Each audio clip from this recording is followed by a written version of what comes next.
வந்தாடும் வயசு பையா பையா பாட்டி சொல் கேட்டு கையா ஐயா தாம்பத்திய வாழ்க்கையில சட்டங்கள் இருக்குதையா ஐயா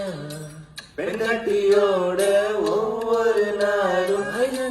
அழகு நீ 12 டைம் சொல்லு நித்தம் நீ யாரு முறை முத்தங்கள் போட்டு விடு விடு நாளுக்கு 3 முறை கட்டில் சேர்ந்து விடு விடு நான் சொன்ன கணக்கு நாள்தோறு நடந்த பெண்டாட்டி எப்போதும் உன் கால கட்டி கிடப்பா கொக்கு செய்வ கொக்கு ஒரு கண்ட நீள கண்டு வரதோ முடிச்சிருச்சா